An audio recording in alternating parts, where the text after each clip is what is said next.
राम समर्थ भाग क्रमांक 119 119 श्रीराम.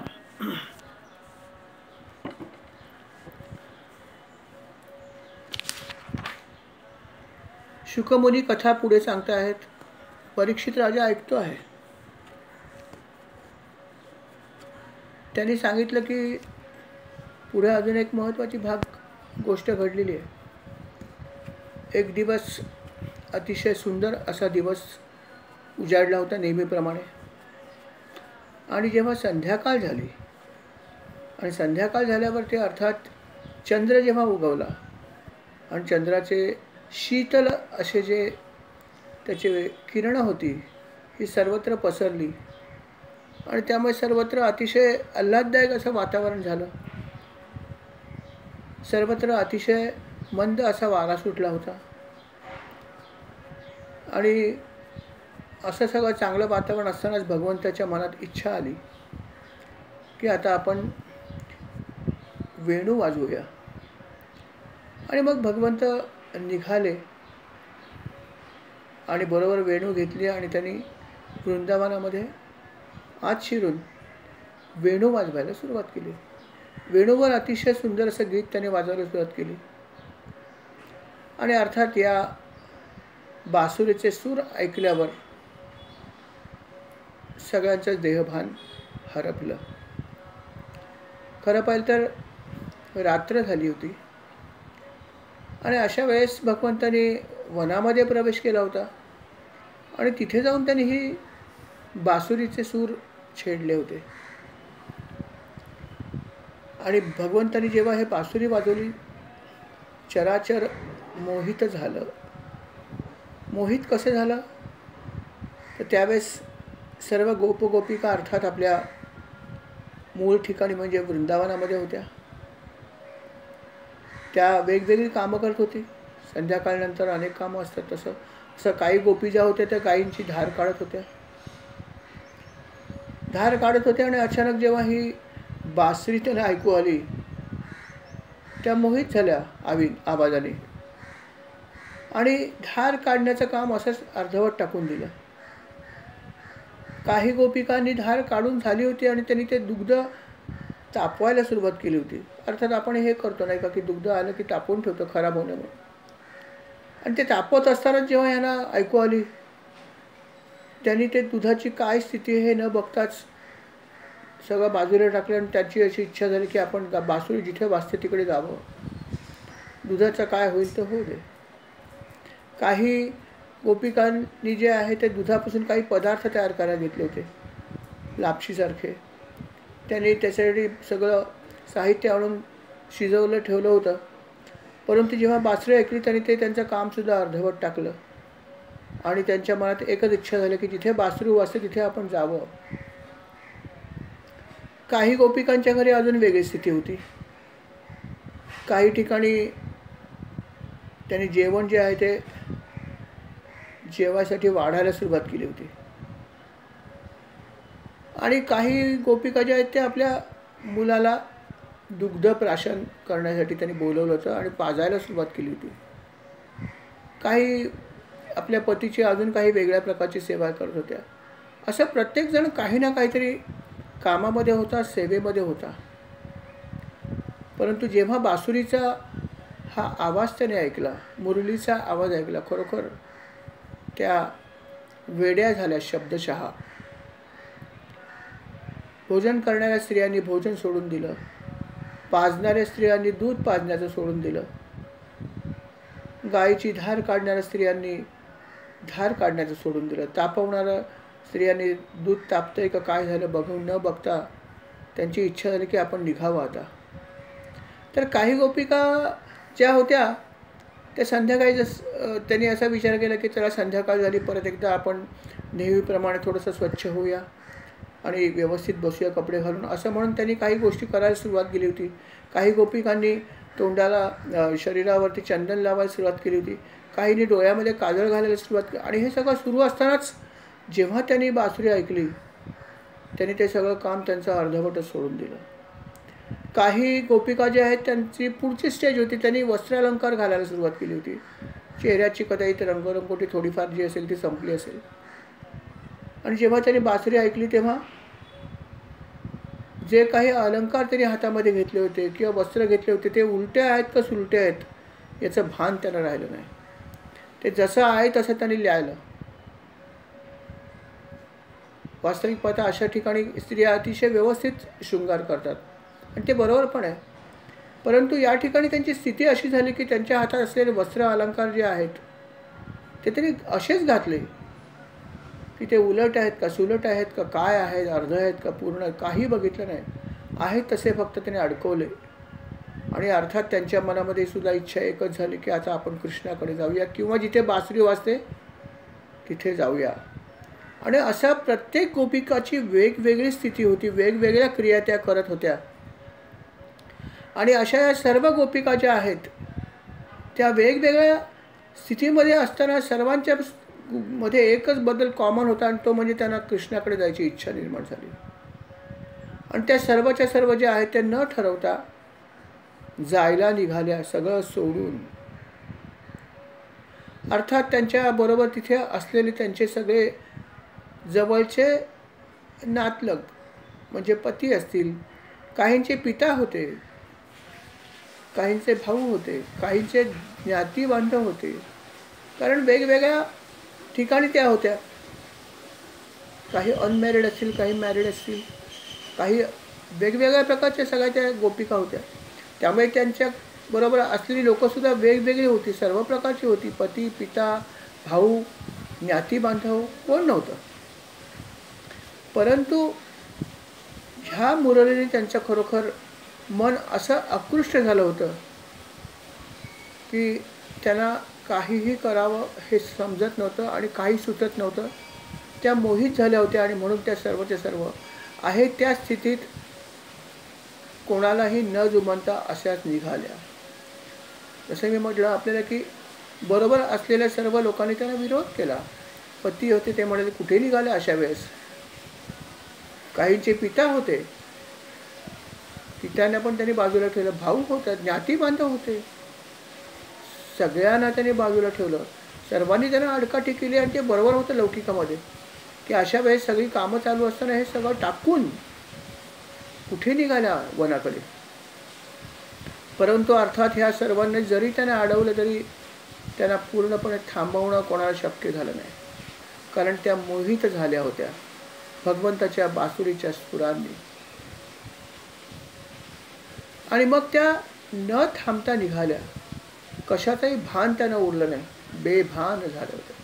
खरोखर बेभान आहे ही भावनाच मुळात अशी आहे, प्रेमाची आहे आणि भक्तीची आहे की मनुष्य भान विसरतो.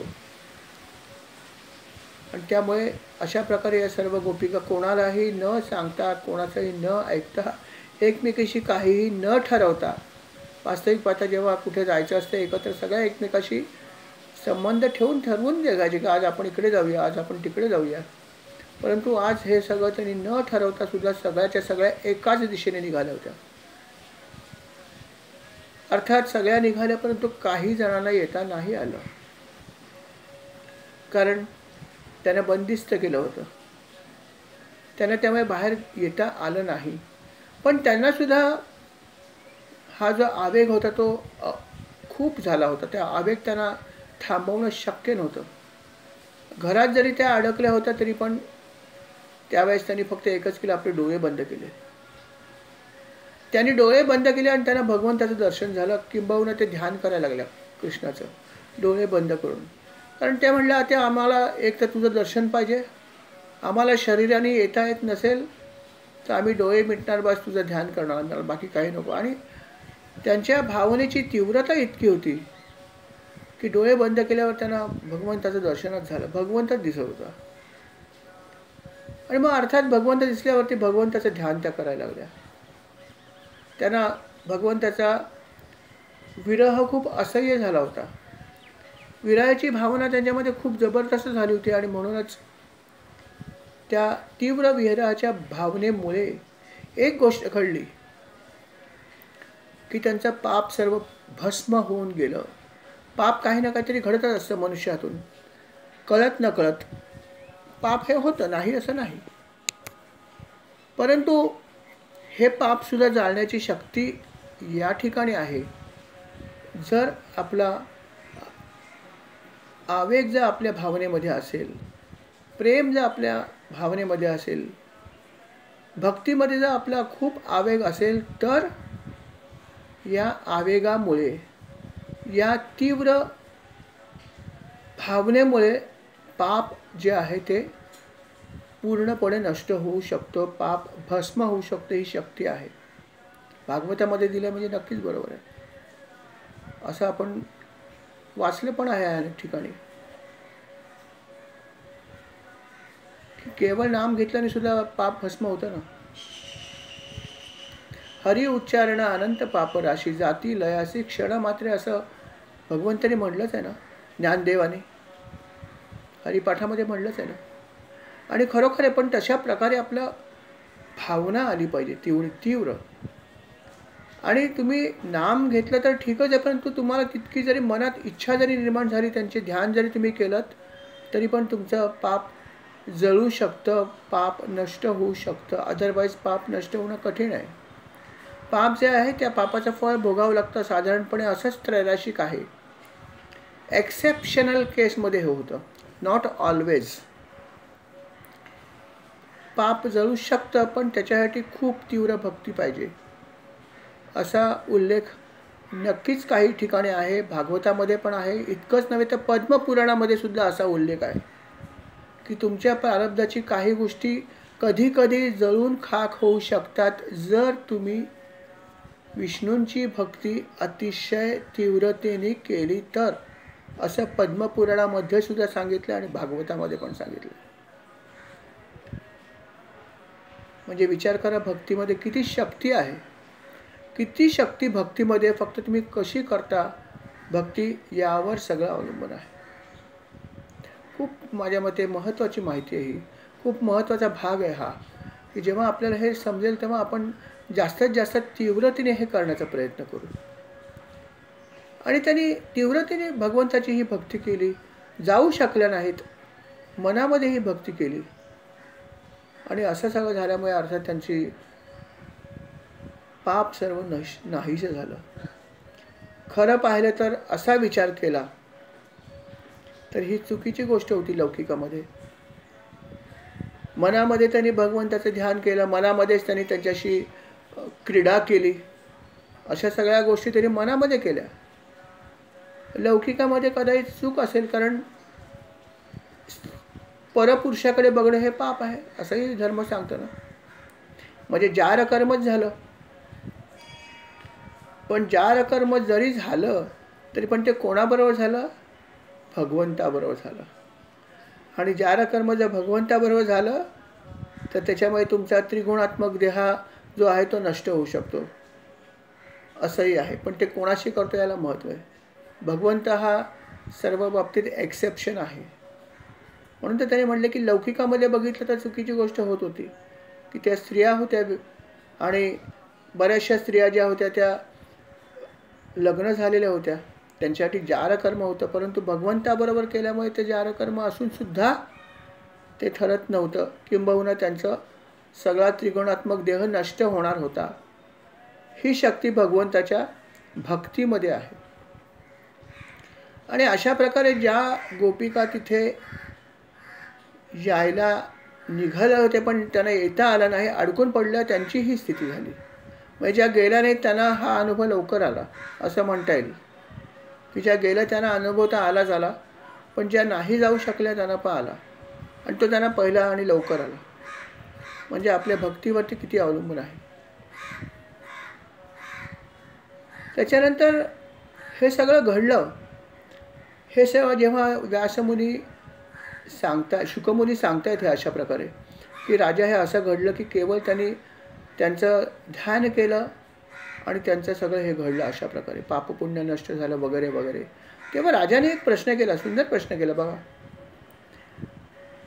की राजा म्हणाला की मला हे सांगा मुनीवर की ह्या सगळ्या गोपी ज्या होत्या या कृष्णाला आपल्या प्रियतम मानत होत्या, बरोबर आहे?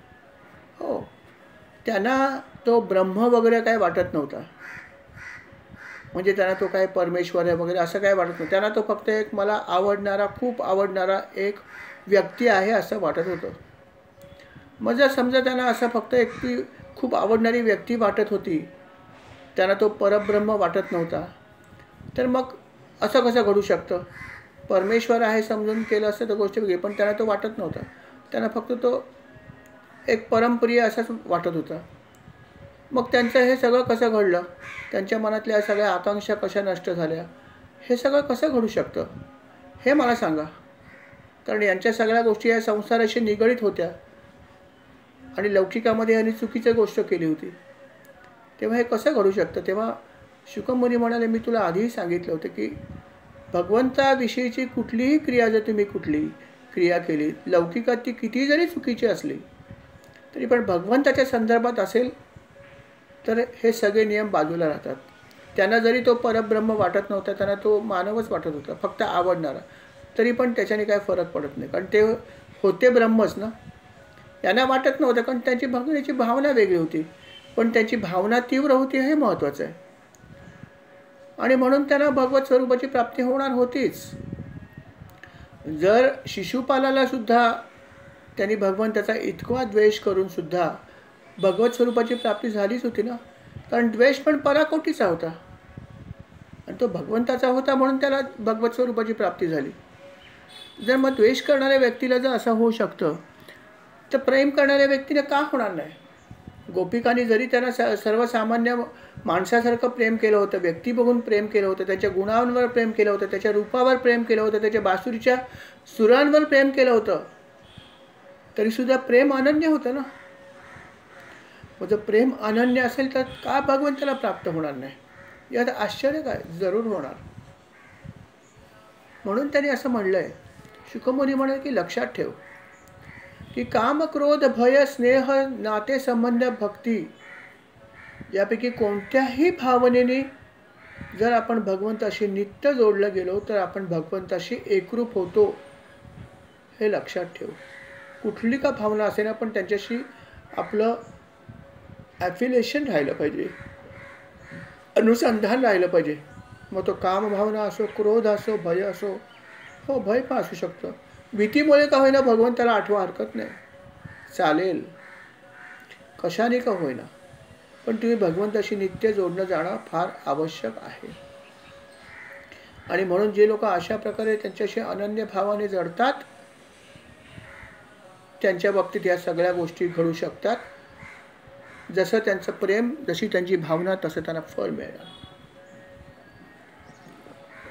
किती सुंदर स्पष्टीकरण शुकमुनीने दिलंय. आणि किती सुंदर असा प्रश्न राजाने विचारला. खरोखर बघा की किती छान आहे. म्हणजे आपण कृष्ण जरी आपल्याला दिसत नसला, जरी त्याचा फोटो दिसत असला, जरी भागवत ग्रंथ दिसत असला, तरी जर आपण अशी कल्पना केली नव्हे, भगवंताने म्हणलंच आहे भागवतामध्ये की या ग्रंथामध्ये मी आहे, या ग्रंथामध्ये मी प्रवेश करतोय, हा भगवंताने सांगितलं म्हणल्यावर आहे हे लक्षात ठेवा. तुमच्या समोरच्या ग्रंथावर तुम्ही हात ठेवा, लक्षात ठेवा भगवंतावर हात ठेवता तुम्ही. पण ही भावना आपली किती तीव्र आहे ह्याच्यावर अवलंबून आहे हो. जर आपल्याला खात्री असेल की नाही मी भगवंतावर हात ठेवलाय, बघा तुम्हाला काय होतं ते. पण तुमची भावना किती आणि कशी आहे ह्याच्यावर सगळं अवलंबून आहे. आणि भगवंताने सांगितलं म्हणलं ते त्रिवार सत्य आहेच ना. भगवंत आपल्या या ग्रंथामध्ये आहे, 100% आहे. हे लक्षात ठेवून आपण तितक्या भावनेने हे सगळं केलं पाहिजे. माझी कथा ऐकायला महाराज बसलेत, ही भावना महत्त्वाची आहे ना. कारण ते म्हणतातच मी आहेच, तुम्ही मला जर माझी प्रार्थना केली तर मी येऊन बसणार. जर आपले गुरु तिथे येऊन बसलेत तर मग प्रश्न काय आला? तेही ऐकता येत नाही कथा. ही भावना फार महत्त्वाची आहे. आणि हेच शुकमुनीने सांगितलं राजाला सुद्धा. किती सुंदर असं त्यांनी उपदेश किंवा माहिती दिली. खरोखर खूप सुंदर अध्याय हा सुद्धा. सगळेच अध्याय सुंदर आहे. मला प्रत्येक वेळा वाटतं की किती सुंदर अध्याय, सगळेच सुंदर अध्याय आहेत.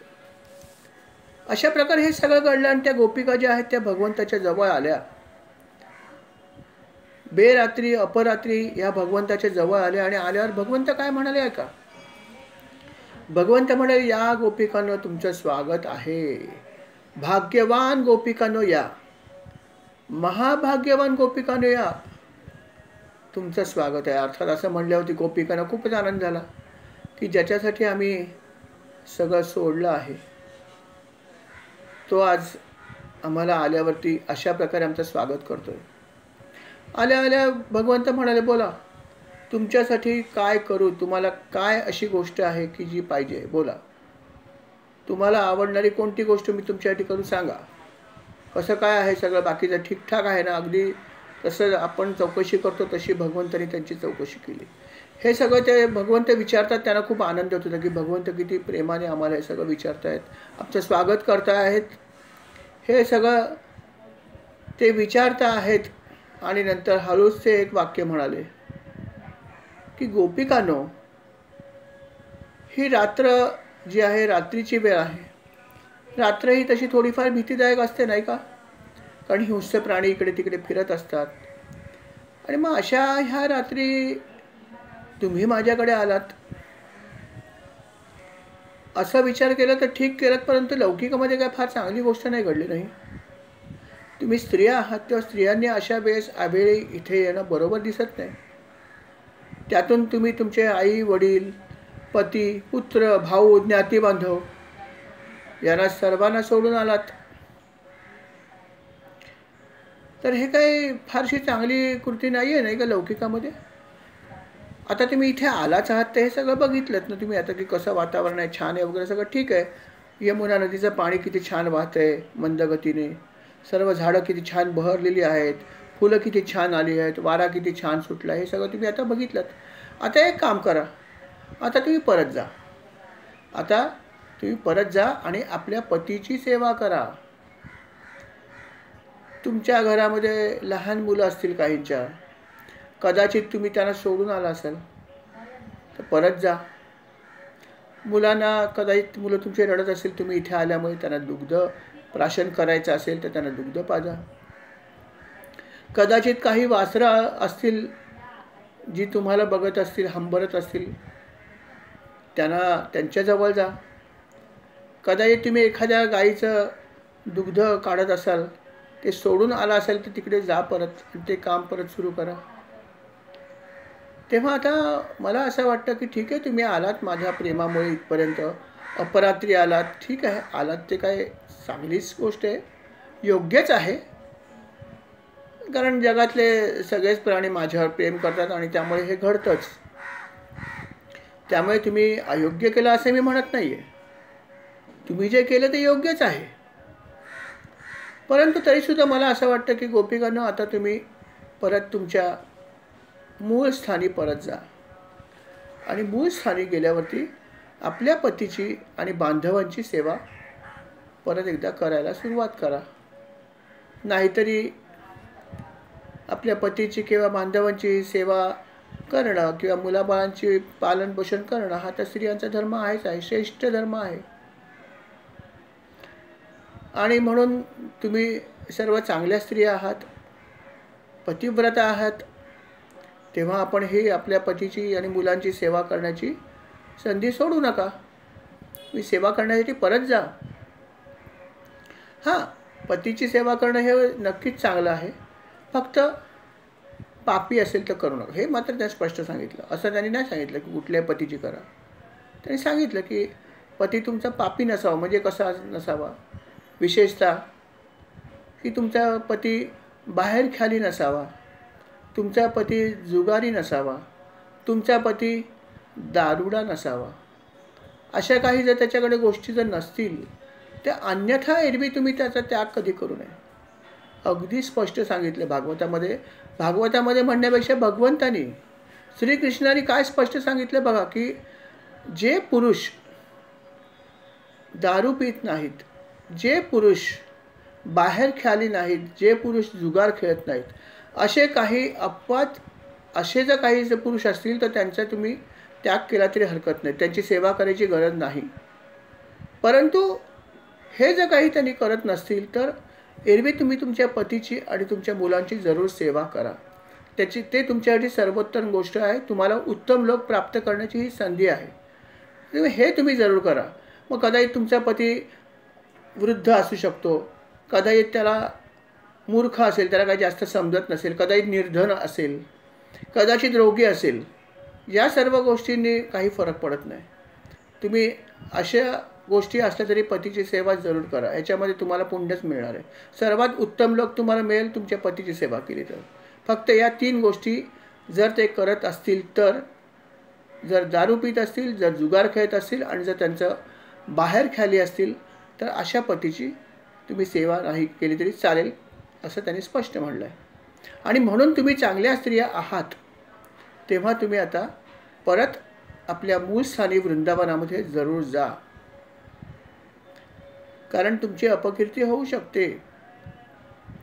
तेव्हा आता माझं दर्शन तुम्हाला झालेलंच आहे आणि माझं तुम्ही ध्यान जरी केलं किंवा माझ्या ज्या लीला आहेत, बघा हे पण छान सांगितलं आहे की माझ्या लीला आणि गुणांच्या श्रवणाने किंवा ह्या श्रवणाने किंवा ह्याचं कीर्तन केल्याने, म्हणजे काही सांगितल्याने किंवा माझं ध्यान केल्याने तुम्ही मला प्राप्त व्हाल. त्याच्यासाठी माझ्याकडे प्रत्यक्ष येण्याची गरज नाही.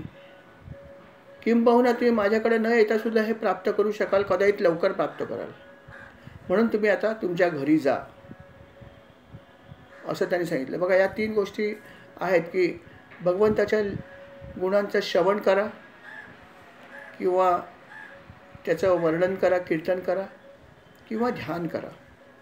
याच्यामुळे अर्थात ध्यान करताना नाम घेणं जरुरी आहे. जर आपण अशा प्रकारे केलं तर तुम्ही मला प्राप्त होऊ शकता, असं भगवंतांनी स्पष्ट सांगितलं. भगवद्गीतेत पण सांगितलं. अर्थात भागवतामध्ये जसं मी म्हटलं की भागवतामध्ये भगवद्गीतेचा विस्तार आहे, बऱ्याच गोष्टींचा विस्तार. तुम्ही थोडीशी भागवद्गीता जर बघितलीत तुम्हाला लक्षात येईल की भगवद्गीतेत जे जे काही त्यांनी सांगितलं त्याचा विस्तार या ठिकाणी केला आहे, खूप ठिकाणी असा आहे. त्यामुळे हे भगवंतांनी स्पष्ट अगदी केलेलं आहे की असं जरी केलं तरी माझी प्राप्ती तुम्हाला होऊ शकते. म्हणून ते म्हणतात की आता तुम्ही परत जा, तुमच्या घरी जा. अशा प्रकारे जेव्हा भगवंत म्हणाले ते ऐकल्यावर गोपी खिन्न झाल्या.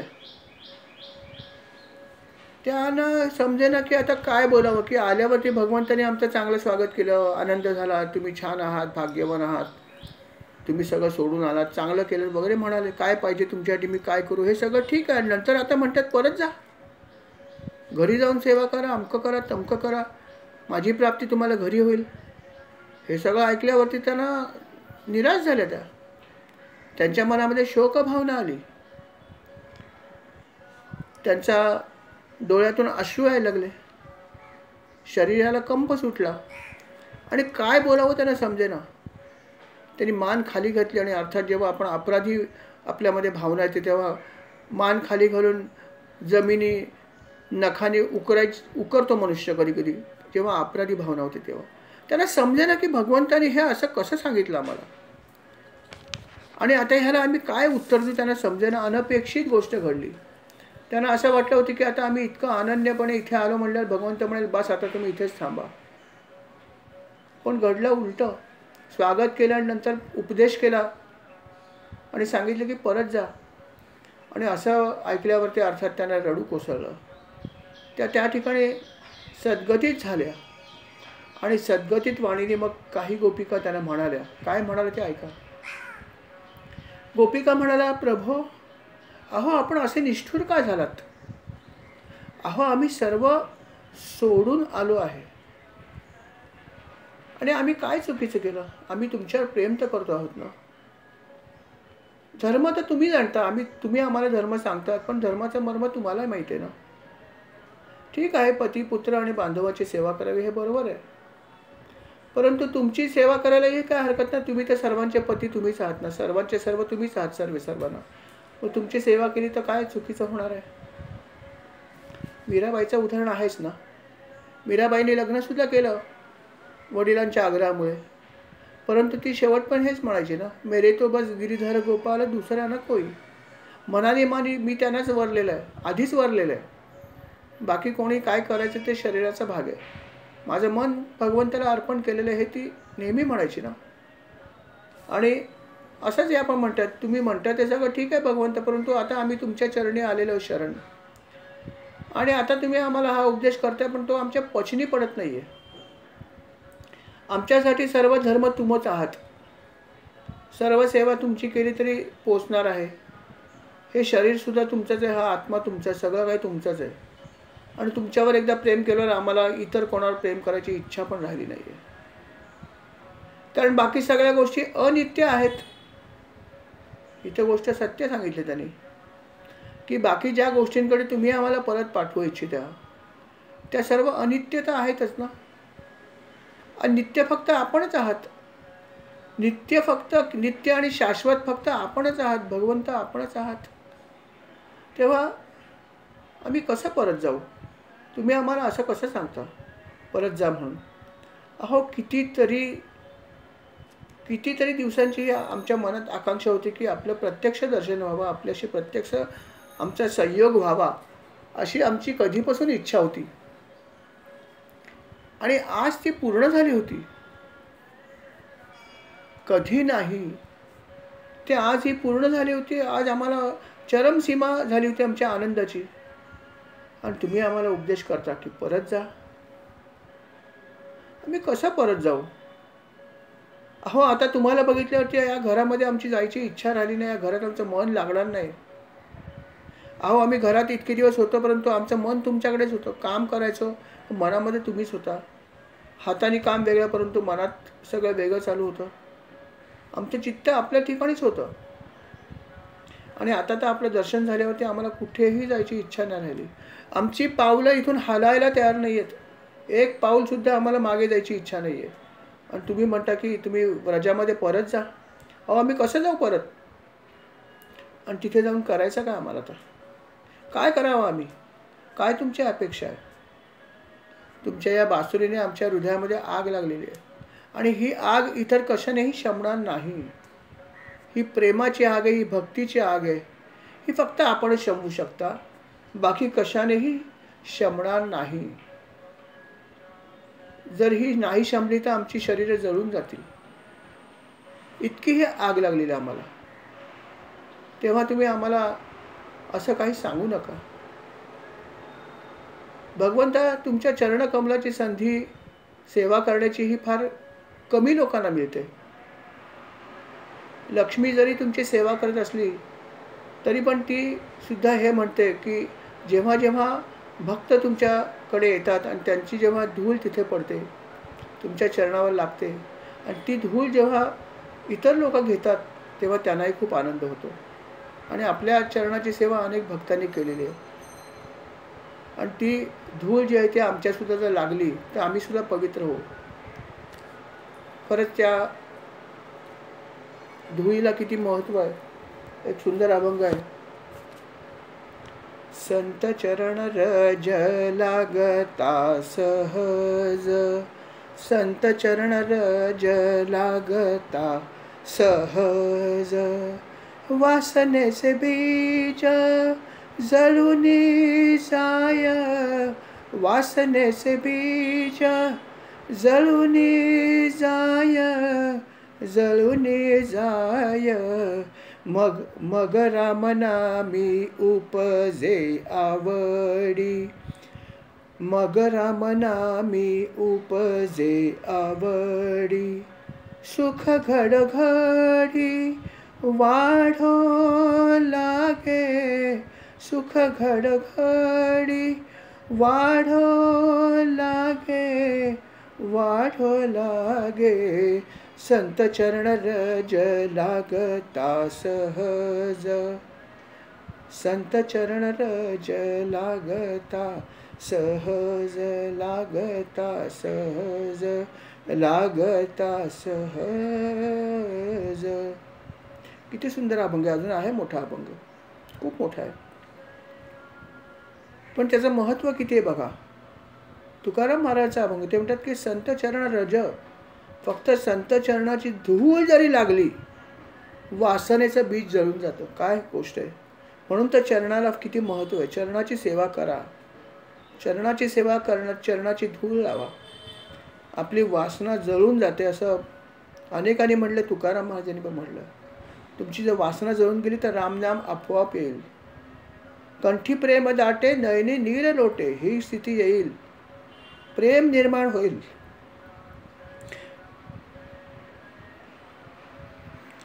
डोळ्यामध्ये अश्रू येतील, कंठ दाटून येईल.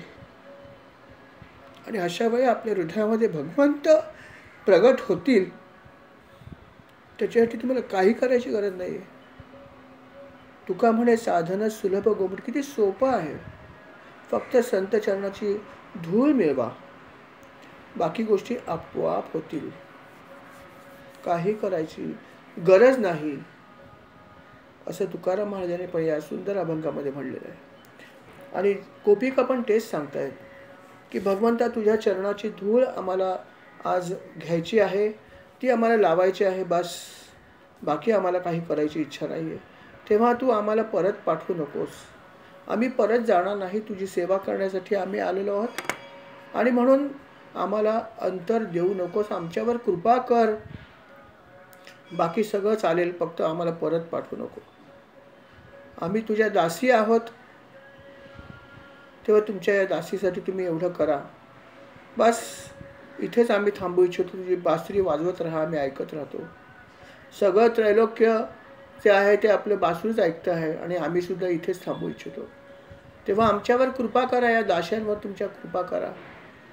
आम्हाला आपल्या चरण कमलाजवळ यायची परवानगी द्या. अशा प्रकारे या गोपिकांनी सुद्धा भगवंताची प्रार्थना केली. अर्थात भगवंत पण त्यांची परीक्षाच बघत होते एक प्रकारे, की असं सांगितल्यावर त्या काय करतात हे बघत होते. शेवटपर्यंत भगवंत परीक्षा बघतच होते बघा. कारण भगवंताचा सहवास मिळणं काही साधी गोष्ट नाही आहे. आधी त्यांची ॲसिड टेस्ट घेतलीच होती, वस्त्रहरण केलं, त्यानंतर आता सुद्धा त्यांना बोलवलं. आल्यावर पण परत त्यांनी सांगितलं परत जा. ते जायला तयार नाही आहेत. भगवंतांनी त्यांची शेवटपर्यंत परीक्षा घेतली. आणि असंच भगवंत प्रत्येकाची परीक्षा घेतो. लक्षात ठेवा, भक्ती मार्ग सोपा मार्ग आहे, परंतु आपली सुद्धा भगवंत परीक्षा घेत असतो की तुमची भक्ती किती खरी आहे, किती तुम्ही भक्तीमध्ये या लीन झाला आहात, किती भक्तीमध्ये रत झाला आहात, किती तीव्रतेने तुम्ही भक्ती करता. याला खूप महत्त्व आहे. किती जप केला पेक्षा कसा जप केला याला, किंवा कसा जप झाला हा शब्द मी वापरेन. केला आणि झाल्यामध्ये फरक नाही का? होणं हा महत्त्वाचा आहे. आपोआप झाला पाहिजे. काय करायची गरज आहे? जप व्हायला पाहिजे, बस. त्यांच्यावर सोडून द्या, बघा काय होतं ते. होणार, नक्की होणार. आणि हेच भगवंताला अभिप्रेत आहे. आणि पण भगवंत हा अशी परीक्षा बघतो. आणि परीक्षा जर तुम्ही त्यांची आपण जर उत्तीर्ण झालो तर मग भगवंत तुम्हाला त्यांच्या जवळच घेणार. आणि म्हणून भगवंताने ही परीक्षा परत एकदा त्यांची घेतली. त्यांना अशा प्रकारे उपदेश करून परत जा म्हणून सांगितलं, परंतु त्या परत गेल्या नाहीत. त्या तिथेच उभ्या राहिल्या. आणि त्यांनी अशा प्रकारे भगवंताशी हा प्रेमाचा संवाद केला. म्हणाला आता आम्ही जाणार नाही, बस तुमच्या चरणाची धूळ घेतल्याशिवाय आम्ही जाणार नाही. अशा प्रकारे जेव्हा त्यांनी सांगितलं तेव्हा मात्र भगवंत जे आहेत त्यांना त्यांची करुणा आली, त्यांना प्रेम आलं. त्यांनी विचार केला की आता ही परीक्षा पुरेशी आहे आणि आपण आता यांच्याबरोबर अर्थात रासक्रीडा केली पाहिजे. त्यांच्याबरोबर आपण शरीराने सुद्धा रममाण व्हायला पाहिजे. किती दुर्मिळ गोष्ट होती की भगवंताबरोबर सहवास मिळणार होता. पण त्याच्यासाठी भगवंताने 2 वेळा अशा प्रकारे गोपिकांची परीक्षा बघितली. शेवटच्या क्षणी सुद्धा परीक्षा बघितली. आणि जेव्हा त्या अशा प्रकारे भगवंताच्या परीक्षेमध्ये उत्तीर्ण झाल्या, भगवंत जेव्हा त्यांना वाटलं की नाही आता खरोखर अनन्यता आली आहे, तेव्हा मात्र भगवंताने त्यांच्याबरोबर रासक्रीडा करायचं ठरवलं. नवे रासक्रीडा केली. भगवंतानी त्यांच्याबरोबर प्रत्यक्ष रासक्रीडा त्या वाळवंटामध्ये केली. रमणरेत हा जो भाग आहे आजही तिथे आहे. मी आपल्याला मागेही सांगितले की हा भाग तिथे आजही ठेवलेला आहे. रमणरेत नाव आहे त्याचं. याच ठिकाणी याच रेतीवरती भगवंतानी या सर्व गोपिकांबरोबर क्रीडा केली आहे. म्हणून ही रेती जी आहे ती खूप पवित्र आहे. ही धूळ जी आहे ती आपण मस्तकी लावावी, कारण तिथे या गोपिकांनी आणि भगवंतांनी क्रीडा केलेली आहे, रासक्रीडा केली आहे. आणि म्हणून ती धूळ जर आपण लावली, आपल्या शरीराला कुठे जरी लागली तरी शरीर पवित्र होतं असं म्हणलेलं आहे. आणि म्हणून कधी ना कधीतरी आपण तीर्थयात्रा आपण सगळेच करतो, कुठे ना कुठे जातच असतो. एकदा नसेल गेलात तर जरूर जा, रमण रेतला जरूर जा. आणि रमण रेतमध्ये जाऊन त्या वाळूमध्ये पवित्र अशा या रमण रेतमध्ये आपलं शरीर जे आहे ते झोकून द्या. हे जरूर आपण करा. जर केलं असेल तर प्रश्नच नाही आहे, परंतु नसेल केलं तर आपण जरूर जा. हा अनुभव घेण्यासारखा आहे नक्कीच. अशा प्रकारे ह्या ठिकाणी भगवंतांनी त्यांच्याशी क्रीडा करायचं ठरवलं आणि भगवंतांनी त्यांच्याशी शारीरिक क्रीडा त्या ठिकाणी ह्याच ठिकाणी त्यांनी केली. आणि अर्थात त्या क्रीडेमध्ये त्या रंगून गेल्या, देहभान विसरल्या होत्या, त्यांना कशाचंही भान उरलं नव्हतं. भगवंत आणि ते अशा प्रकारे त्या भगवंताशी रत झाल्या होत्या आणि भगवंतांनी त्यांच्याबरोबर याच ठिकाणी रासक्रीडा केली होती. रासक्रीडा सुरू होती. बराच वेळ रासक्रीडा भगवंतांनी त्यांच्याबरोबर केली. खरं पाहिलं तर भगवंत हे स्वतः अनासक्त आहेत. त्यांना कशात आसक्ती नसून सुद्धा त्यांनी आसक्त होऊन ह्या गोपिकांबरोबर क्रीडा केली. हे त्याचं वैशिष्ट्य. अनासक्त भगवंत. आसक्त होणार असं तर काय गोष्ट वेगळी, पण अनासक्त तरी पण त्यांनी ही अशी क्रीडा या गोपिकांबरोबर केली. आणि ही क्रीडा त्या गोपिकांबरोबर करत असतानाच एक वेगळी गोष्ट तिथे घडली की बघा, मनुष्याचं मन जे आहे ते मन कसं असतं बघा, की अशा प्रकारे ही क्रीडा जेव्हा बराच वेळ चालू होती तेव्हा काही गोपिकांना असं वाटलं की आम्ही किती भाग्यवान आहोत. काही गोपिकांना असंही वाटलं की आम्ही सर्वश्रेष्ठ पण आहोत, की आम्ही सर्वश्रेष्ठ आणि सर्व भाग्यवान आहोत, म्हणूनच आज आम्ही इथे आहोत. खरोखर आमच्यासारखं श्रेष्ठ आणि भाग्यवान कदाचित कोणी नसेल असं त्यांना वाटलं. क्षणभर काही गोपिकांना वाटलं आणि हा अहंकारच होता. आणि अहंकार झालेला अजिबात भगवंताला आवडत नाही. आणि त्यामुळे हा अहंकार निर्माण झाला आणि त्या अहंकाराचं फळ सुद्धा त्यांना लगेचच मिळालं. आणि ते फळ असं होते की भगवंत त्या ठिकाणी अंतर्धान पावले. क्षणात भगवंत अंतर्धान पावले. आणि पावल्यावरती काय घडलं, कसा हलकल्लोळ माजला, या सगळ्या भागाचं वर्णन जे आहे ते आपण पुढल्या भागामध्ये ऐकूया. या ठिकाणी हा रासक्रीडेचा हा पहिला अध्याय जो आहे तो स्वल्पविराम त्याला घेऊया. श्री राम समर्थ याच्या पुढे जो आहे भाग त्याच्यामध्ये भगवंत नाहीसे झाल्यावर काय होतं हे आपण ऐकूया. श्री राम समर्थ. श्रीराम.